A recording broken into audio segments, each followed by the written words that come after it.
On April 14, 1868, a plantation overseer named Nathaniel Grisham walked into the record room of Bellwood Estate in rural Wilkinson County, Mississippi, gathered every ledger, contract, and document spanning 23 years of operations, piled them in the center of the floor, and set them ablaze. By the time the smoke reached the main house, he had vanished into the pine forests bordering the property, never to be seen again. The fire consumed everything: birth records, death certificates, sales transactions, crop accounts, correspondence with neighboring plantations, and most disturbingly, a series of leather-bound journals that staff members later claimed documented things no Christian soul should witness. Local authorities investigated for 6 weeks, but every inquiry led to sealed lips and averted eyes. What was in those records that terrified a man so completely he would destroy the only proof of his own existence? Before we continue with the story of Nathaniel Grisham and the secrets buried in Bellwood Estate's ashes, make sure you're subscribed to Liturgy of Fear and hit that notification bell so you never miss stories like this. Drop a comment below telling us what state or city you're listening from. We love knowing where our audience is hearing these dark tales from. Now, let's uncover what drove a man to erase his past and disappear into history. The spring of 1868 found Mississippi in a state of profound transformation. The war had ended 3 years prior, but its scars remained visible in every burned barn, overgrown field, and hollow-eyed veteran wandering the roads. Bellwood Estate, located 15 miles southwest of Woodville near the Louisiana border, had once been among the region's most prosperous cotton plantations. 2,000 acres worked by more than 300 enslaved people. Now, under the new labor system imposed by Reconstruction, it limped along with a fraction of its former workforce, many of whom had stayed not out of loyalty, but because they had nowhere else to go. The plantation's owner, Colonel Marcus Bellew, had returned from the war missing his left arm and most of his fortune. His wife had died of fever during his absence, his 2 sons had fallen at Shiloh, and his creditors circled like vultures. The grand house with its white columns and sprawling verandas had begun to peel and sag. The slave quarters, now called workers' housing in the new parlance, remained occupied, but the chains that once bound people there had been replaced by economic necessity, and the simple fact that the surrounding countryside offered little better. Nathaniel Grisham had served as Bellwood's head overseer since 1845, making him one of the longest tenured in the county. At 52 years old, he was a lean, weather-worn man, with a face that seemed permanently set in an expression of cold assessment. Unlike many overseers who ruled through explosive violence, Grisham operated with calculated precision. He kept meticulous records of everything, every pound of cotton picked, every infraction committed, every punishment administered, every birth, every death. Workers spoke of him in hushed tones, not because he was cruel in the theatrical sense, but because his cruelty was systematic, documented, impossible to escape. After emancipation, Grisham had adapted with unsettling ease to the new order. While other overseers fled or drank themselves into obsolescence, he remained essential to Bellwood's operations. He negotiated labor contracts, managed the books, corresponded with merchants, and kept the estate functioning even as Colonel Bellew descended into melancholic isolation. If anything, Grisham's power had increased. He was now the practical master of Bellwood, though he never claimed the title. Among the workers, an elderly woman named Ruth Vance held a particular status.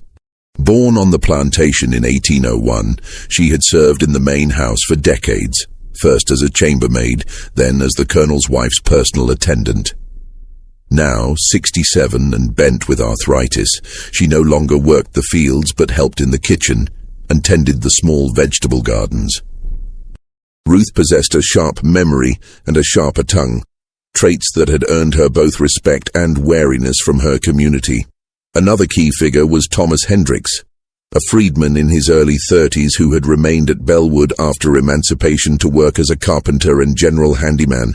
Thomas could read and write, skills he had learned secretly during the war from a sympathetic Union soldier, and he had ambitions of eventually saving enough to purchase land of his own. He was methodical, observant, and possessed an acute sense of when something was wrong. In the weeks leading up to April 14th, several workers noticed changes in Nathaniel Grisham's behavior. He had always been a man of rigid routine, but now he seemed distracted, prone to standing motionless in the middle of tasks, as if listening to something only he could hear. He stopped eating meals with the other white staff members and began taking his food alone in the record room, surrounded by his ledgers and files. Dark circles appeared beneath his eyes. His hands, usually steady, developed a slight tremor. Thomas Hendricks first noticed Grisham's strange fixation on the records one evening in late March. He had been repairing a loose board on the office building's porch when he glanced through a window and saw the overseer sitting at his desk, surrounded by stacks of old ledgers. Grisham was methodically turning pages, his finger tracing down columns of entries, occasionally pausing to stare at particular passages with an expression Thomas couldn't quite read. Was it fear? Guilt? Horror? The lamplight cast long shadows across Grisham's face, and for a moment Thomas saw not the calculating administrator he had always known, but a man confronting something terrible in those careful notations. The atmosphere at Bellwood grew increasingly tense as April arrived. Colonel Bellew remained locked in his study most days, drinking imported whiskey and writing letters to relatives who never responded. The few remaining white staff members, a housekeeper, a groundskeeper, and 2 clerks, went about their duties with quiet resignation. The freedmen and women who had stayed worked their contracted hours and retreated to their cabins, where they spoke in low voices about the strange energy that seemed to permeate the estate. Ruth Vance told anyone who would listen that something was coming to account. She claimed she could smell it in the air, a scent like old paper burning slowly, barely perceptible but definitely there. Others dismissed this as an old woman's fancy, but Ruth had lived through too much to be easily dismissed. She had survived the plantation's harshest years, had seen children torn from mothers, husbands sold away from wives, had witnessed acts of casual cruelty so routine they barely registered as noteworthy.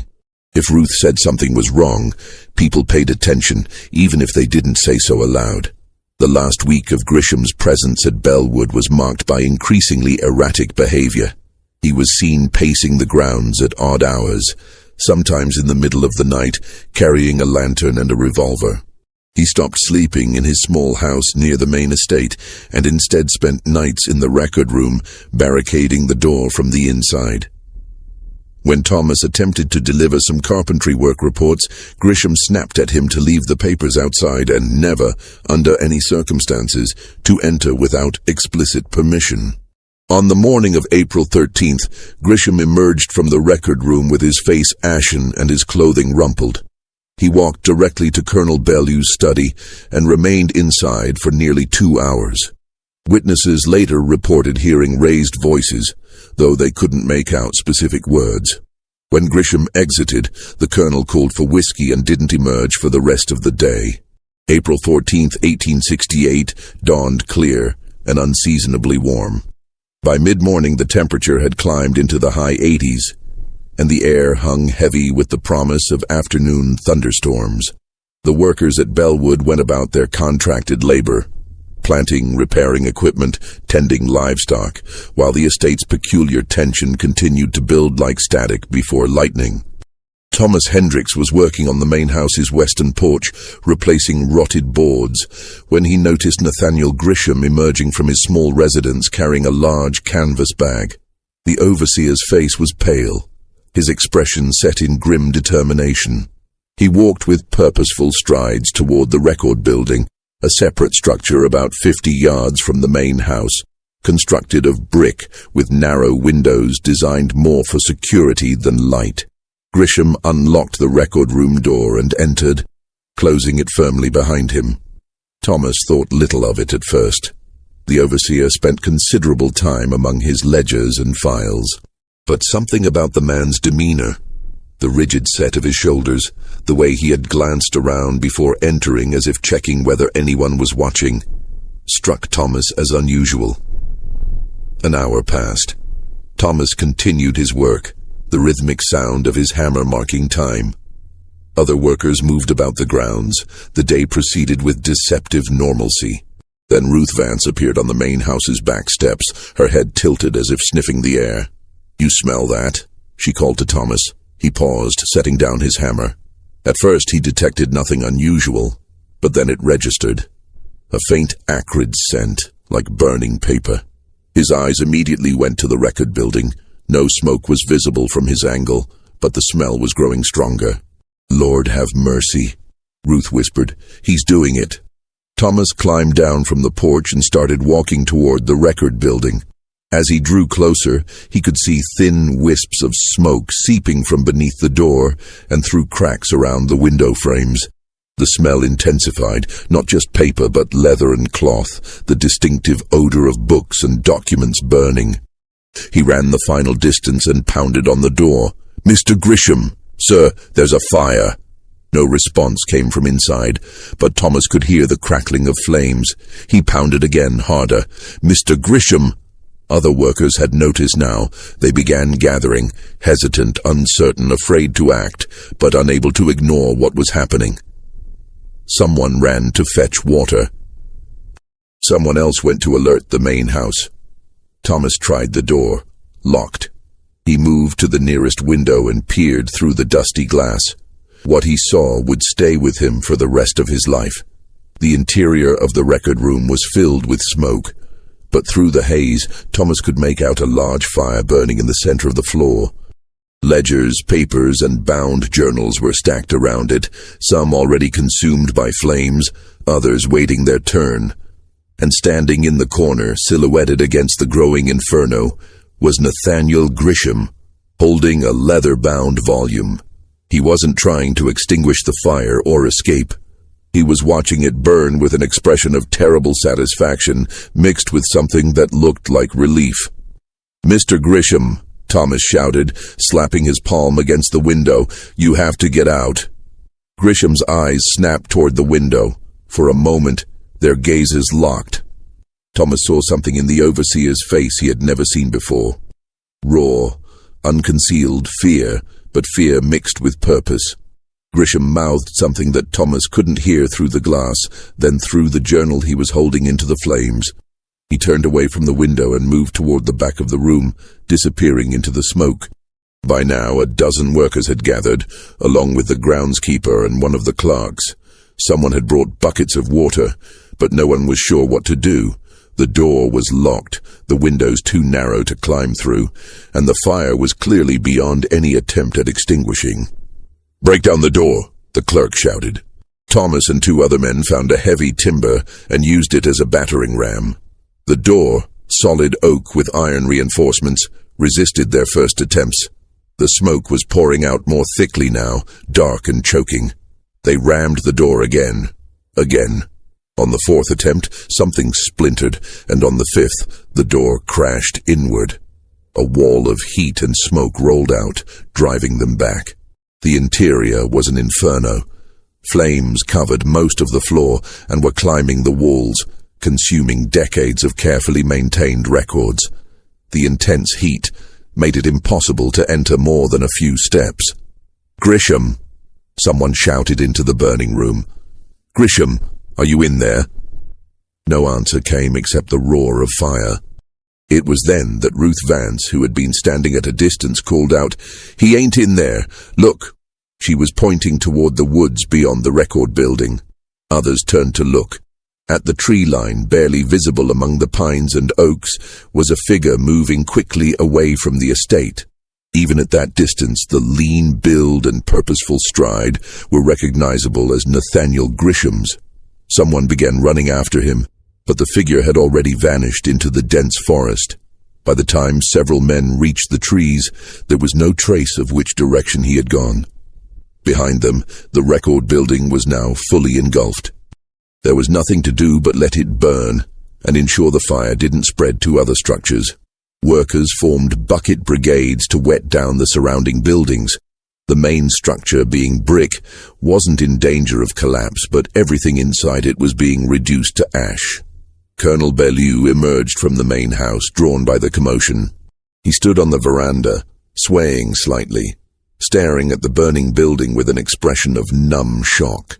He didn't speak, didn't give orders, simply watched as 23 years of records were destroyed. The fire burned for 3 hours. When it finally exhausted its fuel, the record building remained standing, blackened brick walls and an intact roof, but its interior was a charred ruin. Everything that had been stored inside, every ledger and contract and journal, had been reduced to ash and fragments. That evening, as the sun set red through the smoke-hazed air, authorities were summoned from Woodville. The county sheriff, a man named Porter who had held the position since before the war, arrived with 2 deputies. They interviewed witnesses, examined the burned building, and noted that Nathaniel Grisham had disappeared into the forest with nothing but the clothes on his back and whatever he had been carrying in the canvas bag Thomas had seen. Sheriff Porter organized a search party. Local men, both white and black, spread out into the woods with lanterns and dogs. They searched through the night and all the following day. They found no trace of Grisham, no tracks that led anywhere conclusive, no signs of passage, nothing. It was as if he had been swallowed by the forest itself. The search continued for a week, expanding outward in widening circles. Inquiries were sent to neighboring counties, to towns along major routes, to river crossings. Descriptions of Grisham were posted. A reward was offered for information. Nothing came of any of it. On April 22nd, Sheriff Porter officially declared Nathaniel Grisham a fugitive, wanted for destruction of property and abandonment of contracted duties. But even Porter seemed to sense that finding the man was unlikely. In his official report, he noted, "Subject displayed signs of mental disturbance in the days preceding the incident. Motive for destruction of records remains unclear. Without the documents themselves, which subject deliberately and thoroughly destroyed, we cannot determine what information they contained that drove him to such desperate action." In the weeks following Grisham's disappearance, Bellwood Estate fell into a state of liminal existence. The colonel withdrew even further into his bottles and melancholy. The few remaining white staff members, spooked by the inexplicable violence of what had happened, began seeking positions elsewhere. The freedmen and women who had stayed under labor contracts found themselves in an odd position, still working, still being paid, when the colonel remembered, but without clear oversight or structure. Thomas Hendricks found himself taking on more responsibilities by default. Someone needed to organize work schedules, coordinate with merchants, keep basic accounts. He had neither the authority nor the desire for such a role, but the alternative was watching the estate collapse entirely. So he kept makeshift records, noting crop plantings and equipment repairs in a simple ledger he purchased with his own money from a Woodville general store. Ruth Vance, meanwhile, appointed herself the keeper of unofficial memory. With the estate's formal records destroyed, she began telling stories. Not the sanitized histories that had appeared in Grisham's ledgers, but the human truths that had happened alongside and beneath those official accounts. She told of a woman named Sarah, who had been sold to a plantation in Alabama after her owner discovered she could read. She spoke of twin brothers separated at age 8, one kept at Bellwood, the other sent to a New Orleans auction house. She described a man called Abraham who had tried to escape to Union lines during the war and had been tracked down by dogs and dragged back. What Grisham's punishment had been, Ruth said only that Abraham was never the same after and had died of pneumonia the following winter. These stories circulated through the remaining community, whispered on porches in the evening, shared in the small church building where workers gathered on Sundays. A question began to take shape in these conversations. What exactly had been in those records that Grisham burned? The official answer, plantation operations, contracts, crop accounts, seemed insufficient. Those were the kind of documents you might hide or destroy to cover financial malfeasance, perhaps. But men didn't burn their own futures and flee into the wilderness over ordinary theft or embezzlement. No, what Grisham had destroyed must have been something else. Something terrible enough that its revelation would have been worse than exile and poverty. Thomas Hendricks developed his own theory, though he shared it with few people. During his carpentry work, he had occasionally seen fragments of Grisham's record-keeping system. The overseer hadn't just noted the obvious facts, crop yields, worker assignments, but had maintained elaborate cross-referenced journals documenting everything. Who had resisted work, who had attempted escape, who had broken tools, who had spoken back. More disturbing, Grisham had recorded punishments in clinical detail. Not just that a person had been whipped, but how many lashes, with what instrument, which doctor had treated the wounds afterward, how long until the person could return to work. What Thomas suspected, though he couldn't prove, was that Grisham's records had been so comprehensive that they would have served as evidence in legal proceedings. Under the new Reconstruction laws, there were ongoing attempts to prosecute former slaveholders and overseers for specific acts of cruelty. Most such prosecutions failed due to lack of documentation, witness intimidation, or simple judicial reluctance. But if a detailed record existed, meticulously maintained by the perpetrator himself, Thomas kept this theory quiet. The Reconstruction period was precarious. Federal troops had withdrawn from most of Mississippi by 1868, and the old power structures were reasserting themselves. Talking too openly about prosecuting white men for how they had treated the enslaved could get you killed. But he did share his thoughts with one person, Ruth Vance. The old woman listened, nodded slowly, then said, "You're half right, but it wasn't just what he'd done. It was what the colonel ordered, what the visiting owners done when they came through, what the doctors did." Grisham wrote it all down. Every death, every sale, every... She paused, her face hardening. Every child that got took, every woman that disappeared for a while and came back different. He had it all written down, dates and names and details. But why would he do that? Thomas asked. Why keep such dangerous records? Ruth's expression was bitter. Because that's who he was. A man who believed in order and systems. He thought if you write something down proper, in neat columns with good handwriting, it stops being evil and becomes just business. She spat the last word like a curse. But something changed. Don't know what. Maybe he finally saw what all those neat columns added up to. Maybe someone was going to use those records against him. Maybe he just couldn't live with it no more. Whatever it was, he chose to burn 23 years of horror rather than let the world see what he'd done. As spring turned to summer, strange reports began reaching Bellwood from the surrounding area. A shopkeeper in Woodville claimed a man matching Grisham's description had come into his store shortly after the disappearance, purchased supplies, and paid with a handful of old coins before leaving without a word. A farmer in adjacent Franklin County reported seeing someone matching Grisham's build camping deep in the woods. But when the farmer approached, the figure had fled. A riverboat captain swore he had given passage to a man who resembled Grisham, ferrying him across the Mississippi into Louisiana, though he couldn't be certain. None of these sightings led anywhere. If they were genuine, Grisham was moving randomly, staying nowhere long enough to be caught. More likely they were misidentifications, people seeing what they expected to see, or perhaps even deliberate lies told by those sympathetic to Grisham's flight. Sheriff Porter made one more serious attempt to find the missing overseer in June 1868. Acting on a tip that Grisham had family in Kentucky, he sent inquiries to sheriffs in Paducah, Louisville, and Lexington. All reported no sign of the fugitive. Porter also checked with federal authorities, thinking Grisham might try to leave the country entirely. Again, nothing. By late summer, active pursuit had essentially ceased. Grisham had successfully vanished, and there were more pressing concerns. Reconstruction politics, resurgent violence from groups like the Ku Klux Klan, economic struggles. One vanished overseer, however mysterious his exit, couldn't compete for attention. At Bellwood, the estate continued its slow decline. Colonel Bellew died in September 1868, found in his study with an empty laudanum bottle. His debts exceeded his assets, and the property entered legal limbo. Most of the workers left, finding employment elsewhere or heading north.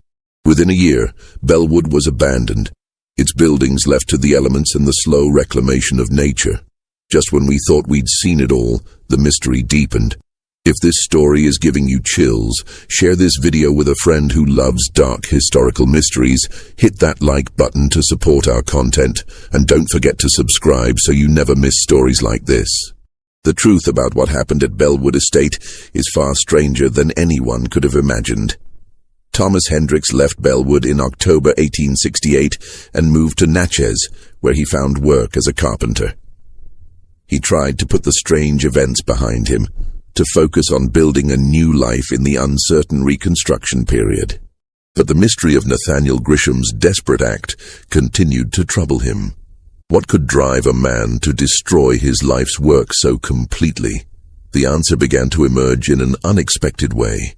In March 1869, nearly a year after Grisham's disappearance, Thomas was working on renovating a merchant's house in Natchez when he overheard a conversation that made his blood run cold. Two men, lawyers by their dress and manner, were discussing a legal case over whiskey in an adjacent room.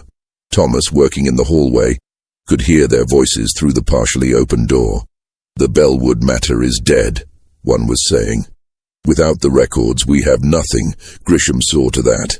"Convenient timing," the other replied dryly. 3 weeks before depositions were scheduled. "You think he was tipped off?" Someone told him. Had to be. Otherwise, why burn everything on that specific day? Thomas's mind raced. Depositions, legal proceedings. He had assumed the fire was about avoiding general accountability, but this suggested something much more specific. After the lawyers left, Thomas sought out one of them, a man named Harrison, who had a reputation for taking on controversial cases. After some initial hesitation, and perhaps impressed by Thomas's obvious intelligence and education, Harrison explained the situation. In early 1868, a freedwoman named Catherine Wells had attempted to bring a civil suit against the estates of several plantation owners, including Colonel Bellew. Catherine had been enslaved at Bellwood until 1862, when she had been sold to a plantation in Louisiana under circumstances she claimed were both illegal and deliberately brutal. Her case was complex, relying on proving specific dates and transactions, exactly the kind of information that would have been documented in plantation records. More significantly, Catherine's case was being watched by federal attorneys as a potential test case. If successful, it could open the door for hundreds of similar suits across the South, each demanding compensation or justice for specific, documented acts of cruelty during the slavery period. Depositions had been scheduled for early May 1868. Subpoenas had been prepared for plantation records from Bellwood and 3 other estates.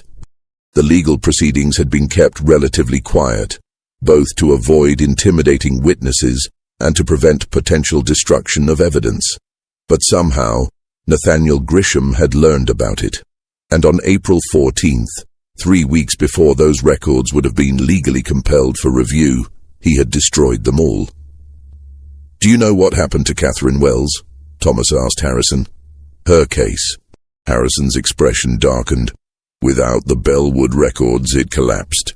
She had testimony, of course, but testimony against documented proof is worth very little, especially when that testimony comes from a freed woman and challenges the word of white plantation families."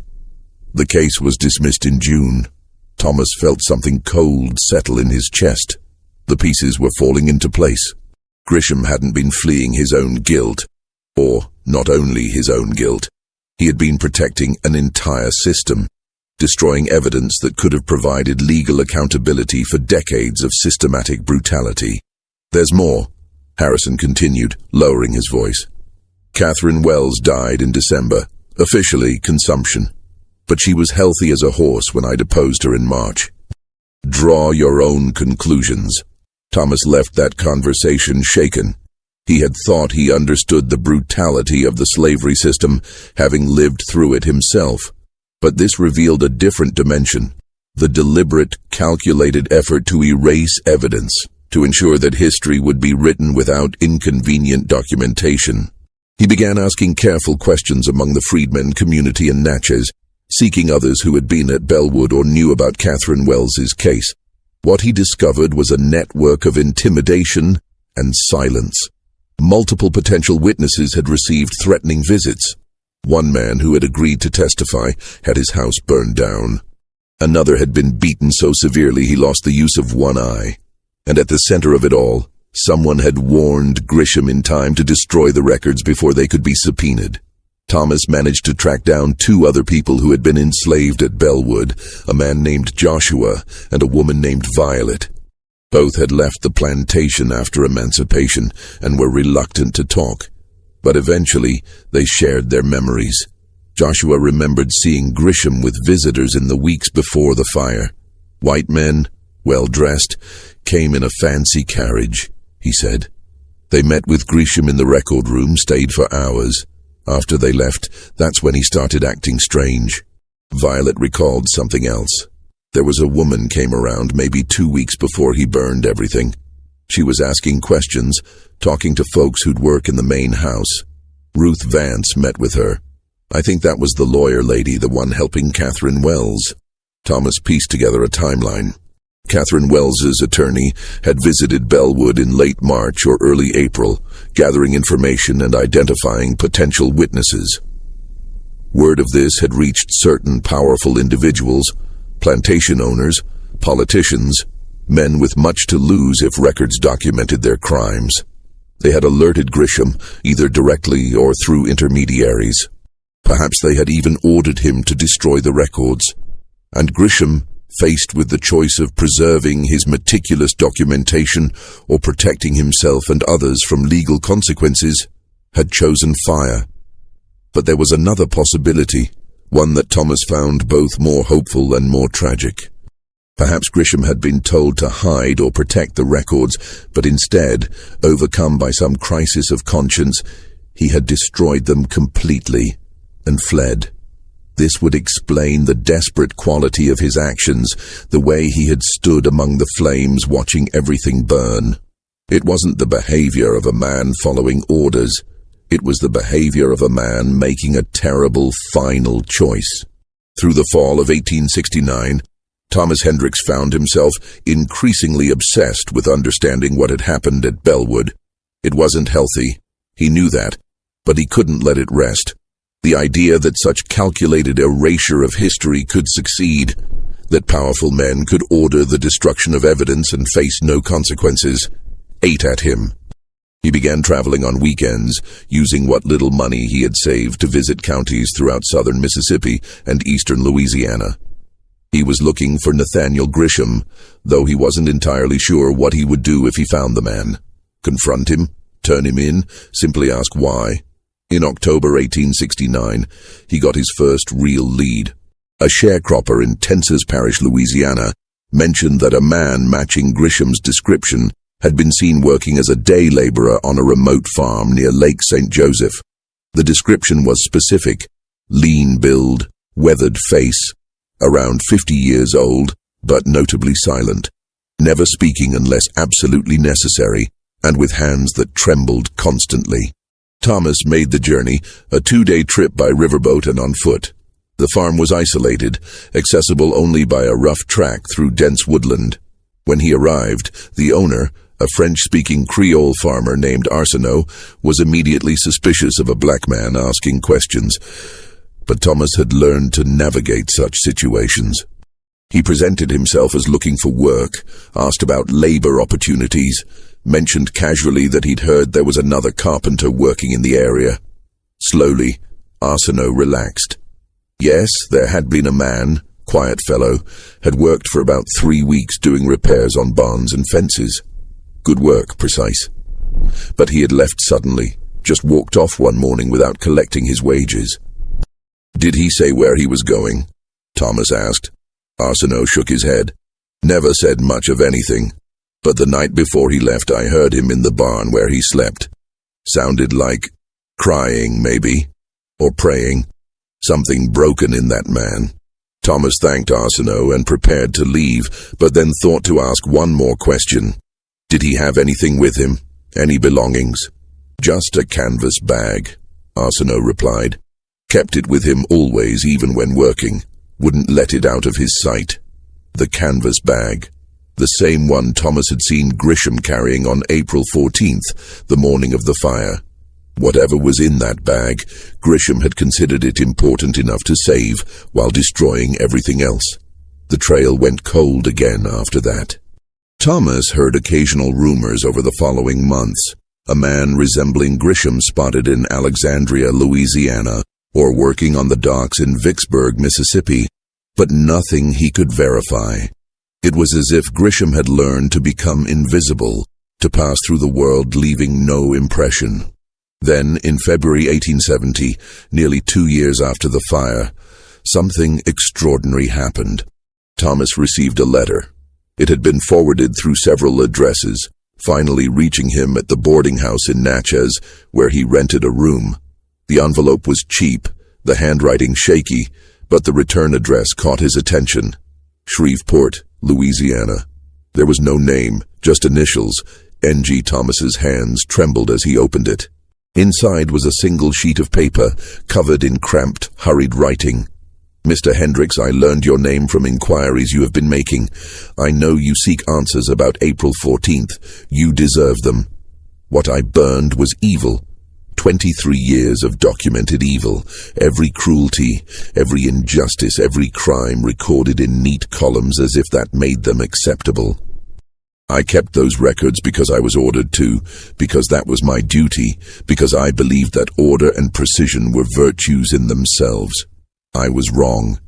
3 weeks before I burned it all, I was visited by men representing interests beyond Bellwood. They informed me that Catherine Wells was bringing suit, that records would be subpoenaed, that other cases would follow. They told me to protect the records, to hide them, to be prepared to testify that they had been accidentally destroyed in some previous incident. Instead, I read them. I spent 3 days and nights reading every page of every ledger, every journal, every document. I had kept these records for years without truly comprehending what they documented. Numbers and dates and clinical descriptions had insulated me from the reality, but reading them continuously, start to finish, I finally saw what I had helped perpetuate. I saw children separated from parents, with the sale prices noted beside their ages. I saw punishments recorded with the same dispassion as crop yields. I saw deaths attributed to exhaustion or fever that I knew had other causes. I saw births registered with no father listed, knowing exactly why. I saw escape attempts and their consequences. I saw everything. And I knew that if those records survived, they would not bring justice.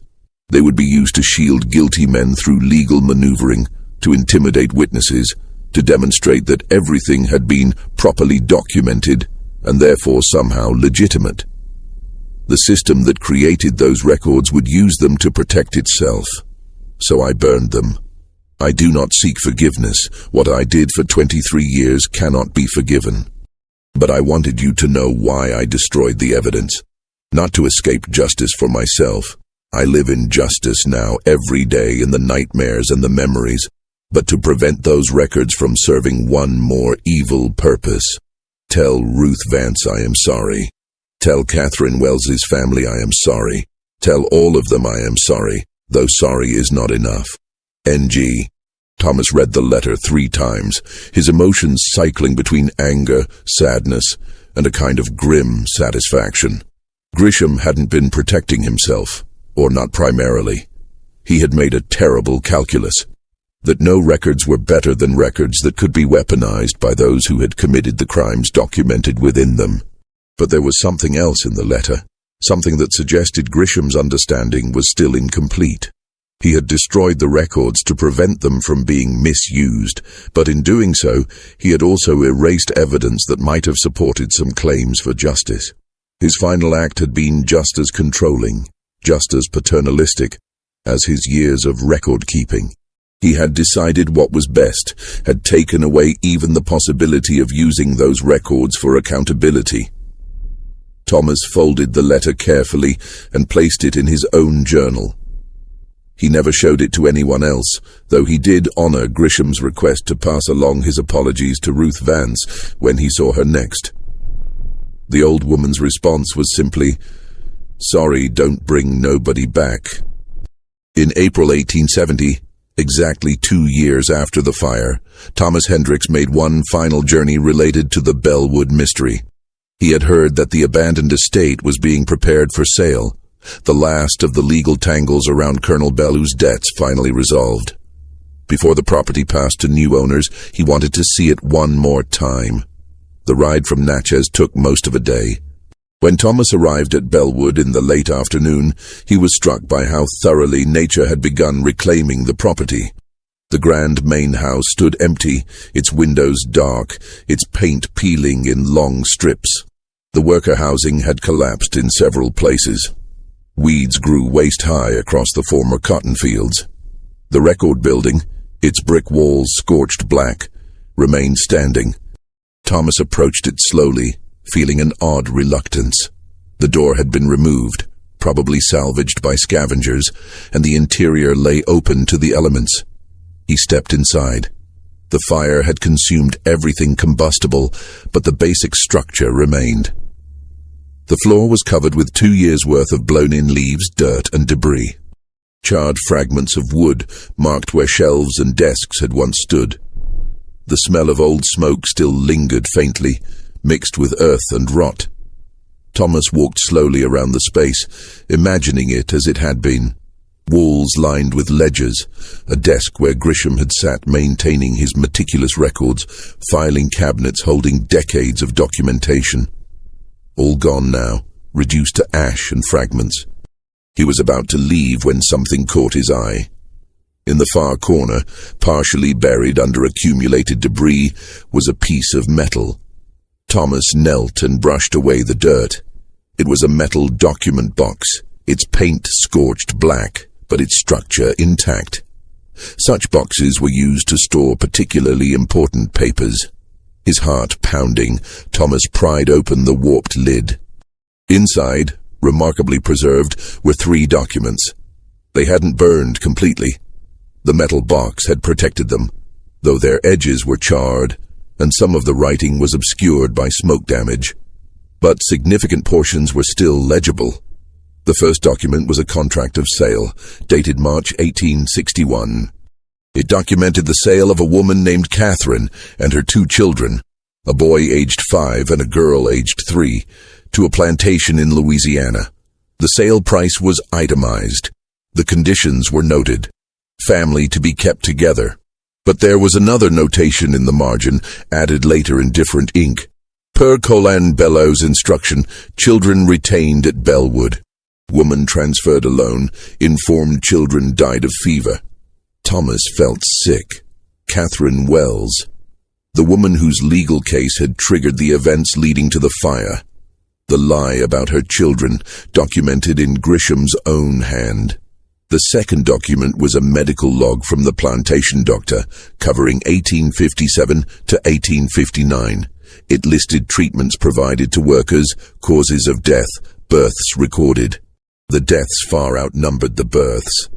Causes listed included exhaustion from labor, fever from exposure, injuries during punishment. One entry read, child approx 6 months died of neglect. Mother punished for inattention during work hours. The third document was personal correspondence, a letter from Colonel Bellew to another plantation owner, dated 1863. It discussed the war, complaints about the peculiar institution being threatened, strategies for hiding assets, and maintaining control even if the Confederacy fell. The casual cruelty in the language was breathtaking. Thomas carefully removed the 3 documents from the metal box. These fragments, these few survivors of Grisham's fire, were evidence. Partial, incomplete, but real. He stood there in the burned-out record room for a long time, holding those scorched papers, considering what to do. The legal case that had prompted the fire was long over.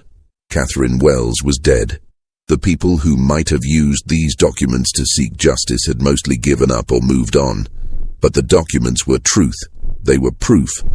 And perhaps that mattered on its own terms. Thomas made his decision. He would preserve these fragments. He would place them where they could be found by anyone who cared to look, anyone who wanted to understand what had really happened at Bellwood and places like it. He would not let the fire complete its work of erasure. As he turned to leave the ruined building, Thomas noticed something else. Scratched into the smoke-blackened brick wall near where the metal box had been found, almost invisible unless you knew to look for it. Words, carved shallow but deliberately. God, forgive what I have documented. Grisham's last message, left before he set the fire. Not a justification, not an excuse, just a plea. Thomas traced his fingers over the carved words, feeling their rough edges. Then he gathered the documents, placed them carefully in his leather satchel, and left Bellwood Estate for the last time. Thomas Hendricks delivered the 3 recovered documents to Harrison, the attorney who had been working on Catherine Wells's case. Though the suit itself was long closed, Harrison agreed to keep the documents as part of his files, creating an official record of their existence. He also helped Thomas write an affidavit describing how and where they had been found. Years later, in the 1890s, when some historians began attempting to document the realities of the slavery system, those documents would be among the sources used. They weren't enough to bring justice. The people who had committed the crimes documented were mostly dead by then, but they served as testament. Nathaniel Grisham was never seen again after his letter to Thomas. There were occasional unverified rumors over the years. Someone matching his description working on railroad construction in Texas, a hermit living in the Arkansas wilderness, a body found drowned in the Red River that might have been him. Nothing certain. Thomas chose to believe that Grisham had lived out his days haunted by what he had done, carrying that canvas bag with whatever he considered too important to burn, moving from place to place, unable to settle, unable to escape his own history. It seemed a fitting punishment, to carry the weight of those records even after destroying them, to be pursued not by law, but by memory. Ruth Vance lived until 1876, dying at age 75. She never spoke Grisham's name again after Thomas delivered his apology, but she did continue telling her stories, preserving oral history that no fire could destroy. At her funeral, more than 200 people came. Freedmen and women from across the region who knew her as a keeper of memory. Bellwood Estate was eventually purchased by a timber company. The main house was demolished in 1875, its bricks salvaged for other construction. The land was logged, then left to grow wild. The burned record building stood for decades more, a blackened shell that local children told ghost stories about. It finally collapsed in a storm in 1913. Today, there's almost nothing left of Bellwood. The land is privately owned, heavily forested, unmarked. Only if you know exactly where to look can you find the remnants of foundations, the odd piece of rusted machinery, the slight depressions where worker housing once stood. Catherine Wells's children, whom she had been told were dead, were actually sold separately in 1862 to plantations in Georgia. Both survived the war and emancipation. They never learned what happened to their mother, and she never learned they had survived. Some cruelties echo through generations. Thomas Hendricks continued working as a carpenter and became a community leader in Natchez' Freedmen community. He never married, never spoke publicly about the events at Bellwood, but he kept a detailed personal journal that his descendants would discover decades after his death. In those pages, he reflected on the meaning of Grisham's fire. He thought destroying the records would eliminate the evil they documented, but evil doesn't reside in documents.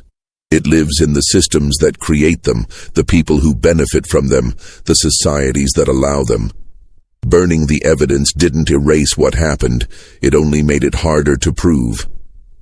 In the end, Grisham's last act was as futile as his first.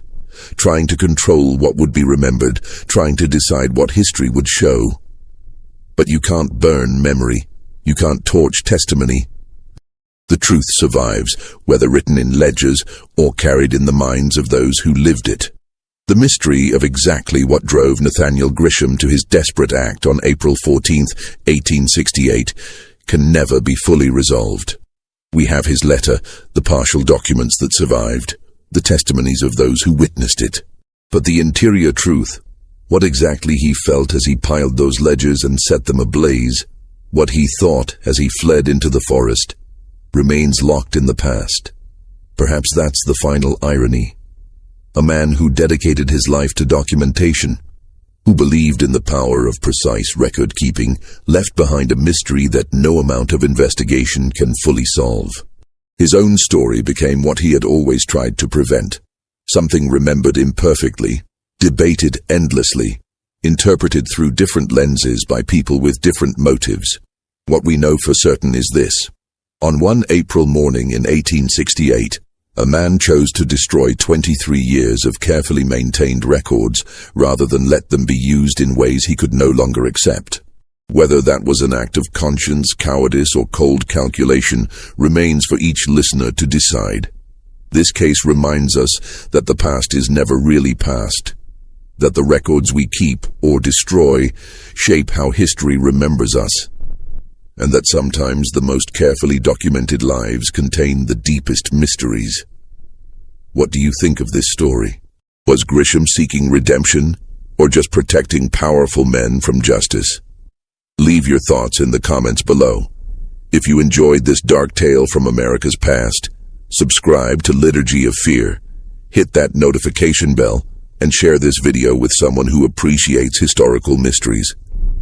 Until next time, remember, sometimes what we try hardest to erase is what haunts us the longest.